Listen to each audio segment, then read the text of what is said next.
మొన్న ఆదివారం రోజున మా ఫ్రెండు మామిడి తోటలో ఉన్నటువంటి బావి నీళ్లు చేదుకొని తాగాం.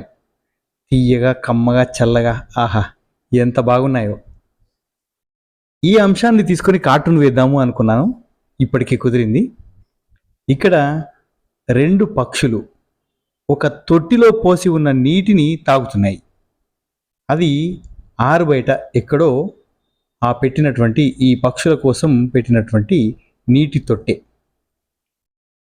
ఆ నీటి తొట్టెలో నీరు పోయడానికి ఒక వ్యక్తి 2 బకెట్లు తీసుకొని వస్తున్నాడు. అప్పుడు నీటిని తాగుతున్న పక్షితో మరో పక్షి ఒక మాట చెబుతుంది. అదేం మాటో క్యాప్షన్ రాస్తూ చదువుకుందాం. ఈయన గోచి పెట్టుకుని ఉన్నాడు. ఒక సాధారణమైన రైతులకి ప్రకృతి మీద విపరీతమైనటువంటి ప్రేమ ఉంటుంది. అక్కడ ఉన్నటువంటి మొక్కల్ని కాదు, జీవరాశుల్ని కూడా కాపాడుకోవడానికి ప్రయత్నం చేస్తూ ఉంటారు.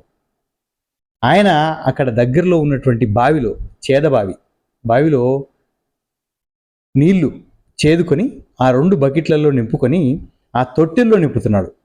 ఎందుకంటే ఈ ఎండాకాలం దాహార్తితో ఉన్నటువంటి పక్షుల దాహాన్ని తీర్చడానికి. నీటిని తాగుతున్న పక్షితో ఎదురుగా ఉన్న పక్షి ఇలా అంటుంది, సిటీలో మినరల్ వాటర్ ఎంత తాగినా ఈ బావి నీటికి సాటిరావు కదే అంటుంది. అంటే ఆ మినరల్ వాటర్ కంటే కూడా ఈ బావి నీరు ఎంతో కమ్మగా, తీయగా, హాయిగా ఉంది కదా అనే ఉద్దేశాన్ని ఇక్కడ పక్షి ఎదుటి పక్షితో వ్యక్తపరుస్తుంది. నిజంగానే ఈ మినరల్ వాటర్ కంటే కూడా సహజ సిద్ధమైనటువంటి బావి నీరు ఎంతో కమ్మగా, తీయగా, చల్లగా ఉంటుంది. మీకు ఎప్పుడైనా అవకాశం దొరికితే తప్పకుండా బావి నీరు తాగండి. కార్టూన్ నచ్చితే లైక్ చేయండి.